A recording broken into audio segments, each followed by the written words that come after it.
As I began my own personal journey digging into the deep history of San Diego, I started in my little neighborhood of Ocean Beach. And why not? It's where I grew up, and it's what I knew best. I found out that in 1887, Billy Carlson scouted, bought, and began developing the area I called home.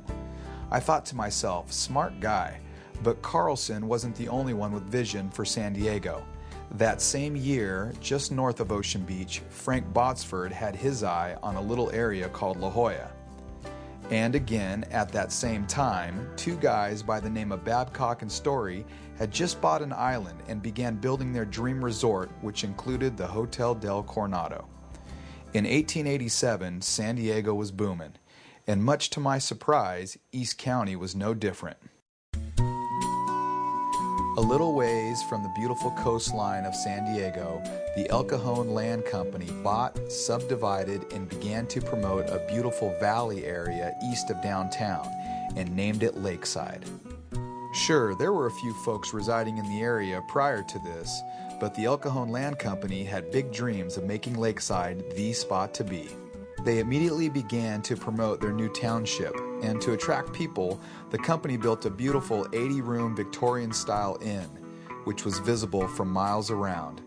It had spacious rooms and large windows, and the architecture was similar to the Hotel del Coronado, so the inn was frequently referred to as the Coronado of the Hills. Construction was completed at the cost of $50,000, and people began to discover this new little resort town.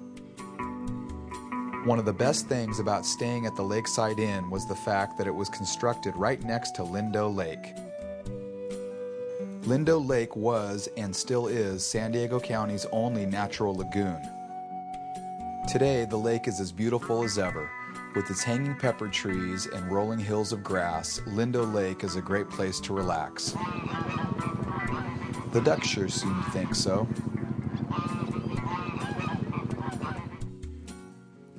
In 1889, the railroad came to Lakeside, and for 85 cents, the ride began in downtown and proceeded over hills and through valleys, taking an hour and a half for the 25-mile trip.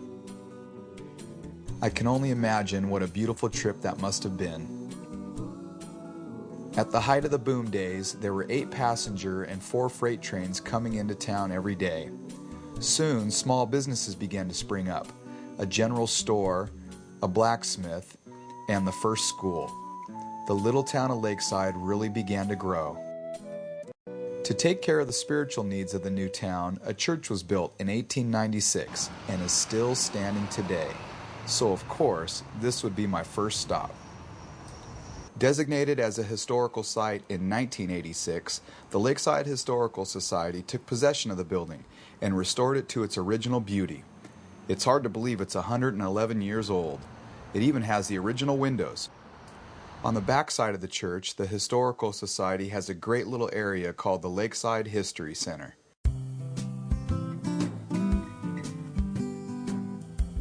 Here I met Betty McMillan.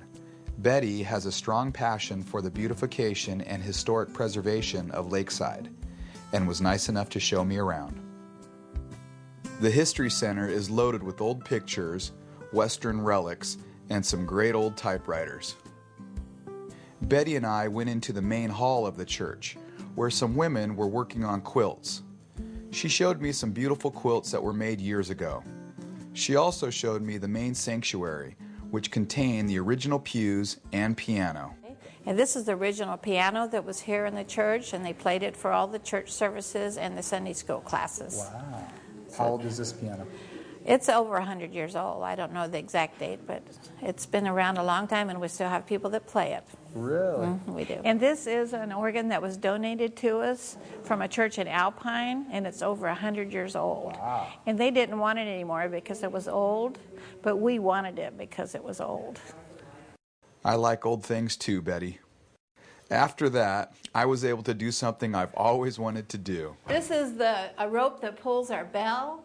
And we have a huge bell up there in the steeple. Really? And when we took over this building, it was about ready to fall through the floor. Okay. So our men had to climb up there and shore it up with railroad ties. And it's a huge bell. Would you like to ring it? Yeah, I can ring it. Okay, yeah, you can. Cool.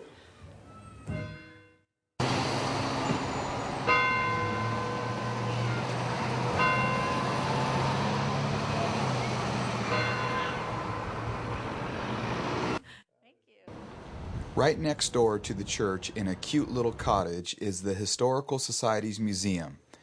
Inside, we met the president of the Historical Society, Chris Herzog, and the curator, Elaine Brack.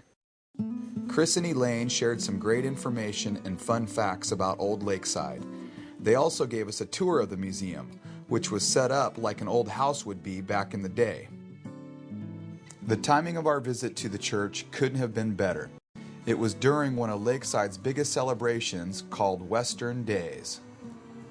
Back on July 5th, 1920, a gentleman by the name of Bill Cooner organized the first rodeo in Lakeside, which featured several events, including calf roping, steer riding, bronc riding, and trick roping. Over 1,000 people were served a barbecue meal, which included barbecue beef, baked beans, salad, and potatoes, all for under $1. Western Days is a 3-day event which includes a parade to the rodeo grounds. The annual tradition has been going on forever, and this year was better than ever. We watched the parade from the sidewalk in front of the church. It all started out with what else but tractors. Then came one beautiful horse after another. It was very cool.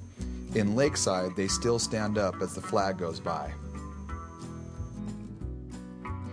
As we enjoyed the parade, I happened to notice this woman passing out free cookies. I thought, is this real? Sure enough, it was free cookies. It was like a scene from a Norman Rockwell painting. During Western Days, inside the church, the main hall and sanctuary are transformed into a banquet hall, where the ladies were fixing up a delicious country breakfast, including eggs, potatoes, and biscuits. It seems the women of Lakeside have always been a strong force around here. In fact, in 1893, the children of the first school in Lakeside planted beautiful cork elm trees down Woodside Avenue, which was the west entrance to Lakeside. It was believed to be the only lane of these beautiful trees in the entire United States. Well, on February 6, 1956, the trees began to fall in the name of progress. A developer started cutting down these trees to make way for his proposed shopping center. A woman by the name of Flossie Beadle was so strongly opposed to the destruction of these trees that she took her shotgun in arms to protest their removal. Flossie was a woman determined. Unfortunately, she couldn't stop the removal of the trees, but her efforts made folks realize some things were worth fighting for, and Flossie went on to become one of Lakeside's great historians. Our time at the Historical Society was great. We really enjoyed ourselves. Again, another Norman Rockwell moment.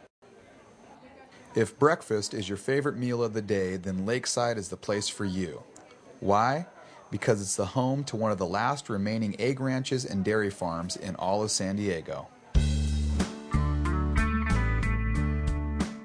I headed over to pay a visit to Hilliker's Egg Ranch, where I met the owner, Harold Hilliker. Harold's been in the business his whole life. It all started back in the early 50s with Harold's parents, Frank and Josephine Hilliker. The egg ranch was located near Encano, and my folks decided that they wanted to be full-time at it and that they wanted to have it grow, so they moved to Lakeside. Harold's son Frank took me out back and introduced me to the 20,000 plus egg-laying chickens they have on the ranch. The brown chickens lay brown eggs and the white chickens lay white eggs. To help out a little, I gathered a few eggs, something we don't get to do much living in OB. After the eggs are gathered, they get put onto a conveyor, which to me is amazing in itself. They get suctioned up by this air machine that grabs 30 eggs at once. I could have watched that machine all day. Next, they go through a sterile cleansing. Hilliker's is a family-operated business, and when I say family-operated, I'm not kidding. Mrs. Hilliker checks the eggs for cracks and weight, while Frank separates the eggs, puts them into cartons, and sends them down the line to his sister Heather, who makes sure they're safely packed for shipping. Harold's other daughter Laura takes care of the books and all the computer duties, while Travis and Will take an afternoon nap. Harold's a true family man. He's very involved